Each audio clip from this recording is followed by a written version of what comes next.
नमस्कार, बखबर में आपका स्वागत है। मैं हूं राघवेंद्र सिंह। आज हम बात करेंगे मध्य प्रदेश के सियासी माहौल पर। हालांकि कोई चुनाव नहीं है, आम चुनाव निकल चुके हैं, विधानसभा के चुनाव उसके पहले हो चुके हैं, लेकिन अब जो 3 चुनाव आने वाले हैं उसके मद्देनजर 3 विधानसभा के उपचुनाव, दरअसल श्योपुर की विजयपुर सीट पर, सागर की बीना सीट और सीहोर की बुधनी विधानसभा सीट के उपचुनाव होना है।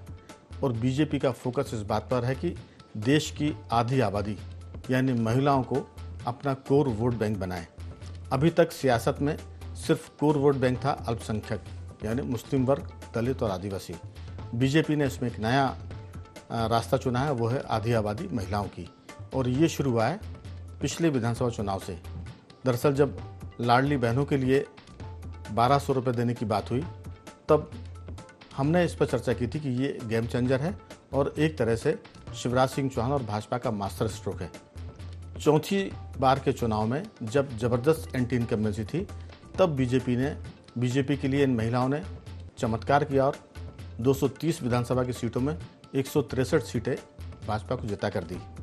और उसके बाद दूसरा चमत्कार, देश भर में बीजेपी की सीटें लोकसभा चुनाव में घटी, लेकिन मध्य प्रदेश में लोकसभा की सभी 29 सीटों पर भाजपा को जबरदस्त जीत मिली। तो बीजेपी के नेतृत्व को, खासतौर से मध्य प्रदेश भाजपा, और दिल की बात करें तो शायद दिल्ली भाजपा को भी लगा कि महिला ही जो हैं वो भाजपा की एक तरह से पार लगाने वाली नैया है। इसी पर हम विस्तार से बात करेंगे कि महिलाओं से आस या महिलाएं लगाएंगी भाजपा का बेड़ा पार। चर्चा शुरू करने से पहले बता दूं कि इस मुद्दे पर बातचीत के लिए हमारे साथ स्टूडियो में मौजूद हैं हमारे वरिष्ठ पत्रकार शांति श्री योगीराज योगेश जी, सामाजिक सरोकार से जुड़े श्री उमाकांत मिश्रा जी, और स्काइप पर रहेंगे भूपेंद्र सुल्लरे जी, जो एक तरह से सामाजिक विशेषज्ञ हैं और वो इसी बात पर काम भी करते हैं और उनके कई व्याख्यान भी होते हैं। आप सभी का बहुत बहुत स्वागत है।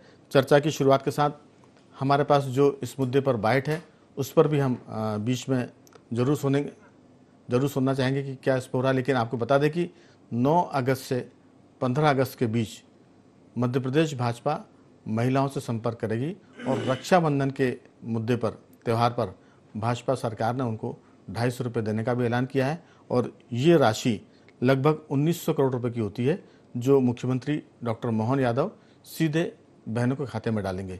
तो मामला दिखने में हल्का हो सकता है, लेकिन परिणाम में वो दिशा बदलने वाला है और देश की सियासत को बदलने वाला भी है। चर्चा की शुरुआत, भूपेंद्र जी, आप मेरी आवाज़ सुन पा रहे हैं? जी जी सर। ये जो महिलाओं का वोट बैंक है, ये कोई पहली बार तो है नहीं, लेकिन बीजेपी ने पिछले विधानसभा चुनाव पर इस पर काफ़ी फोकस किया। और फोकस तब लगा जब महिला लाडली बहनों के नाम पर शिवराज सिंह की सरकार ने पैसे देने का ऐलान किया। और उसके बाद से जिस तरह से थोक वन एक मुश्त जो वोट मिले हैं, उसने सबको चौंका दिया। आपको लगता है कि आने वाले दिनों में देश की सियासत में महिला वोट बैंक भी बड़ी भूमिका निभाएगा? अभी तक तो महिलाएं पति के कहने पर, भाई के कहने पर वोट डाला करती थी, पिता के कहने पर वोट डालती थी, लेकिन ये जो महिला वोट बैंक को एक तरह से स्वतंत्र पहचान मिली है लाडली बहनों की वजह से, लाडली बहनों की योजना से, वो कितना भारतीय राजनीति को बदलेगी, आपकी राय? देखिए, निश्चित रूप से देश की आबादी का 50% महिलाएं। पहले की अगर राजनीति देखा जाए तो पहले इलेक्शन 1952 में हुआ। 1952 में महिलाओं को अधिकार ही नहीं थे। फिर इसके बाद वोटर लिस्ट में उनका नाम जोड़ा गया बाद में, और चुनाव प्रक्रिया में जिस तरह उनकी भागीदारी तय हुई। निश्चित रूप से भारतीय जनता पार्टी ने नारी सशक्तिकरण और स्वावलंबन के कई कार्यक्रम चलाए, और उनके जो अनुवांशिक संगठन है वो भी इस तरह से कार्यक्रम चलाते हैं।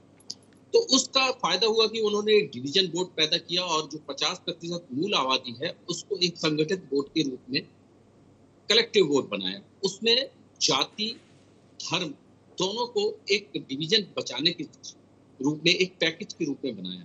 और जो उसके चुनाव में हमने देखा कि विधानसभा चुनाव 2023 में वो सफल भी रहा।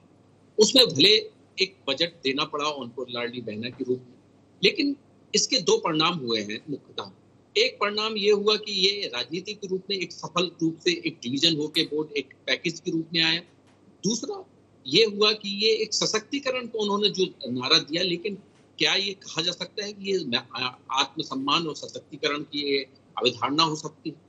क्योंकि भारतीय जनता पार्टी का जो केंद्रीय नेतृत्व है वो रेवड़ी बांटने की पद्धति से को आगे नहीं बढ़ाना चाहता। उनका कहना है कि हम इस तरह से आगे नहीं कर सकते, क्योंकि इसमें सकल घरेलू उत्पाद और इसकी जो इकोनॉमी में है उस पर ये रेवड़ी बांटने से नुकसान होता है। लेकिन यहाँ पे ये देखा गया कि सत्ता की वापसी उसी पैटर्न से हो सकती है कि जब हम इसको कलेक्टिव वोट बना दें। इसका जब यहाँ प्रयोग किया गया तो यहाँ पे कांग्रेस की सरकारें और जहाँ थी वहां पे उन्होंने भी प्रयोग किया, और यह प्रयोग लगातार अगली विधानसभा जो 5 राज्यों में होना उनमें भी प्रयोग है, महाराष्ट्र में भी होने लगा है और राज्यों में भी होना।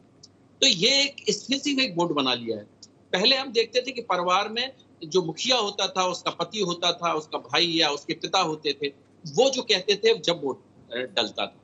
लेकिन हम लोगों ने जब मीडिया के रूप में या सामाजिक कार्यकर्ता के रूप में इसका अध्ययन किया तो ये पाया कि महिलाओं में एक स्वतंत्र अधिकार देने की क्षमता डेवलप हुई, और उन्होंने घर की लीक से हटके अपने स्वयं विवेक से जो उनको फायदा दे रहा, और उसके कारण ये 163 सीटें आई, और साथ साथ 29 जो लोकसभा सीटें भारतीय जनता पार्टी को मध्य प्रदेश में जो मिली, वो निश्चित रूप से उसका एक बहुत बड़ा कारण है जो सत्ता में वापसी हुई। आपने अपने रिपोर्टिंग में भी बताया कि एंटी कंपल्सेंसी भी थी, लगातार सरकार थी, उस गैप को शिवराज जी ने बखूबी उसको भरा, और शायद उसी कारण वो अपनी इमेज, एक भैया की इमेज बनाई, और जिसके कारण उनको पुनः तो मुख्यमंत्री नहीं बनाया गया, लेकिन सत्ता में उनने अपने संगठन की वापसी की। तो ये निश्चित रूप से ये एक लंबी सोची, लंबी एक राजनीतिक रूप में चाल है, और इसका निश्चित रूप से एक नेता भी तैयार होंगे महिलाओं वर्ग में, और इसका जो पोलराइजेशन होगा वो भी एक बहुत महत्वपूर्ण है।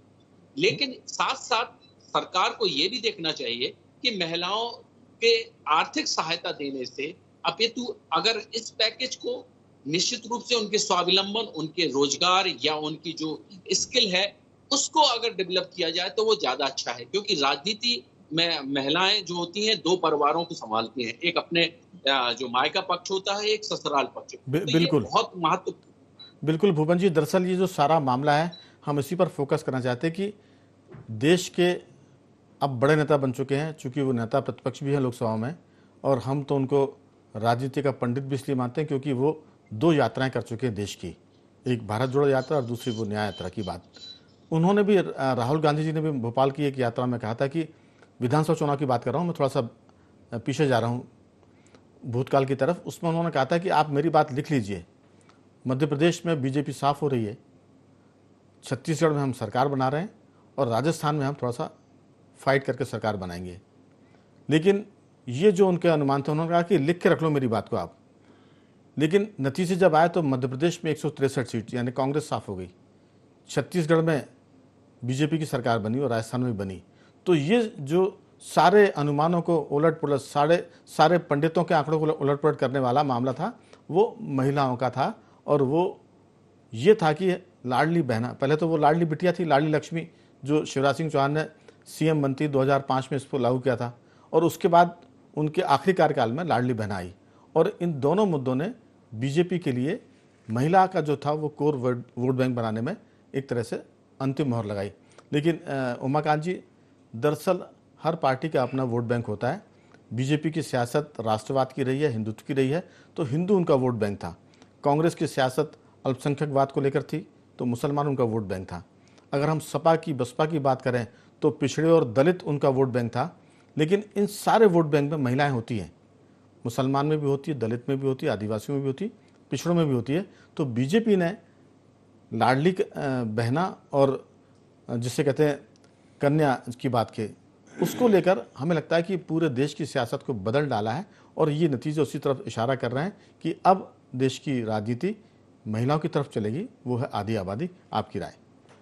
राघवेंद्र भाई, एक बात तो सच है कि भारतीय जनता पार्टी ने चाहे विधानसभा कहिए चाहे लोकसभा कहिए, उसमें महिलाओं के साथ एक अलग किस्म का कनेक्ट डेवलप किया है, और मध्य प्रदेश तो उसमें प्रतिनिधि के तौर पर उभरा है।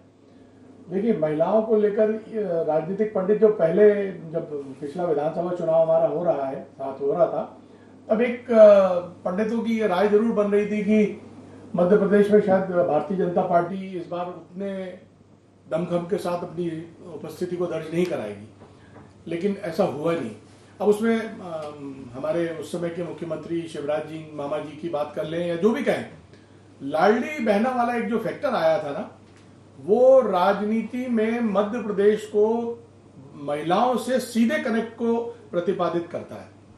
महिलाओं को लेकर के भारतीय जनता पार्टी यूं भी बहुत सजग है।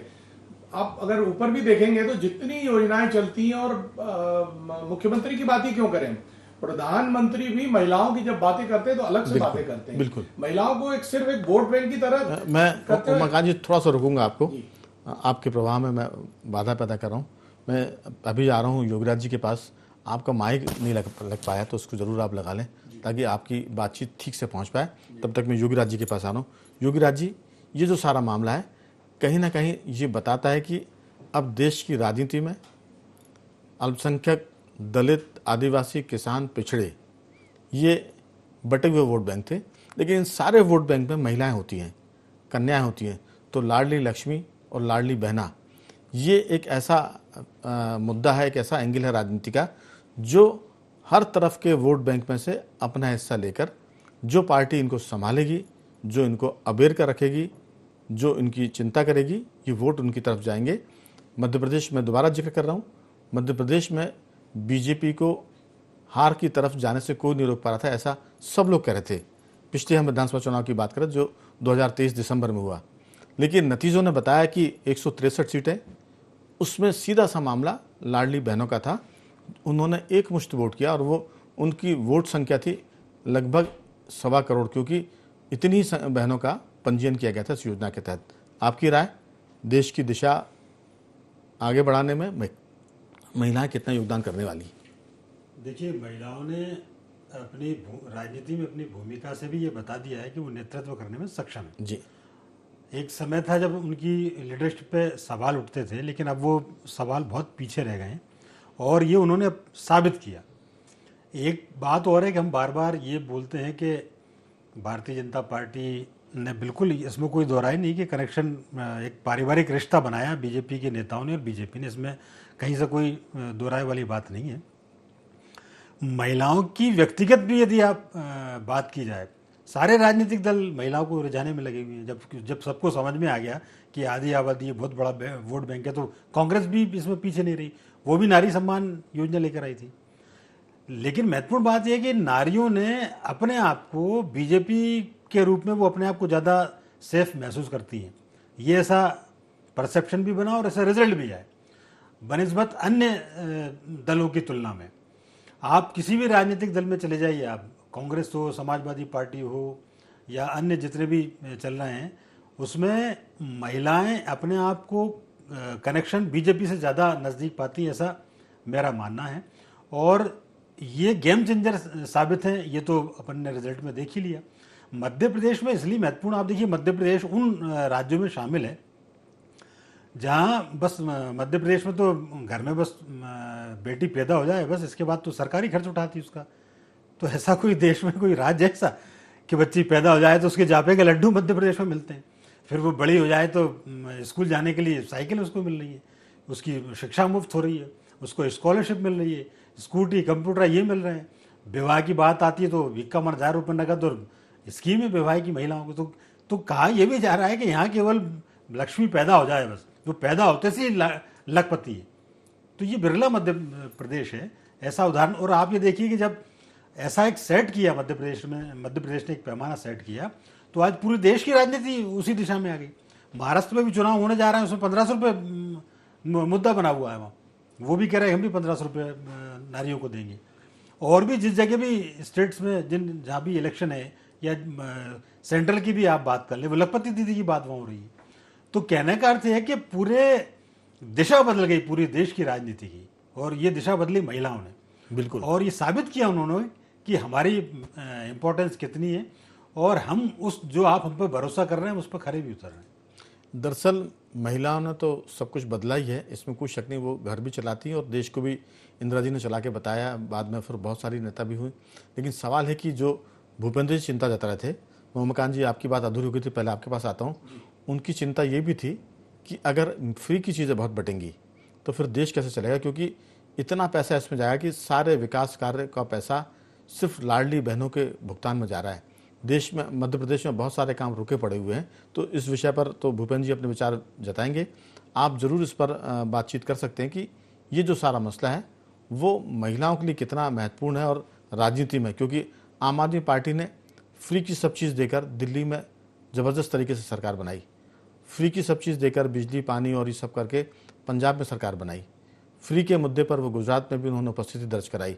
तो ये फ्री का जो मामला है ये देश के लिए कितना घातक होगा, क्योंकि इससे अकर्मण्यता आ रही है, लोग काम करना बंद कर रहे हैं, एक पीढ़ी पूरी की पूरी पीढ़ी जो है वो निकम्मेपन की शिकार हो रही है, क्योंकि सरकार बहुत सारे स्कीमों में पैसा दे रही है, अनाज दे रही है, तो फिर काम करने की ज़रूरत क्या है, और काम करेंगे तो फिर उसकी दर वो महंगी करेंगे। तो श्रमिक वर्ग जो है, मध्य प्रदेश में श्रम सस्ता था चीन के बाद, अब वो श्रम महंगा हो रहा है। तो बहुत सी चीज़ें जो आगे जाके सुविधा भी देंगी और दिक्कत भी पैदा करेंगी। फिलहाल आपकी राय। जी, फ्री पर तो मैं राघवेंद्र जी बाद में बात करूंगा। आपको पहले मैं ये बता दूं कि मध्य प्रदेश मेरी निगाह में ऐसा पहला प्रदेश है जहां महिलाओं से सरकार का सीधा कनेक्ट है, और ये कनेक्ट लगातार बढ़ा है, बल्कि बाकी प्रदेशों के लिए और देश के लिए ये एक उदाहरण के रूप में सामने आया है।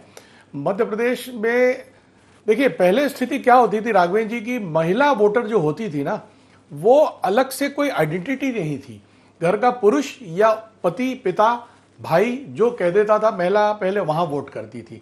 लेकिन भारतीय जनता पार्टी के द्वारा जो भी, जिस तरह से भी स्कीम्स कह लीजिए आप चलाई गई या कनेक्ट कह लीजिए पैदा किया गया, उसके बाद ये धीरे धीरे स्थिति निर्मित हुई कि महिला अपनी एक अलग आइडेंटिटी के साथ अब वोट करती है, जिस किसी भी सरकार को करे।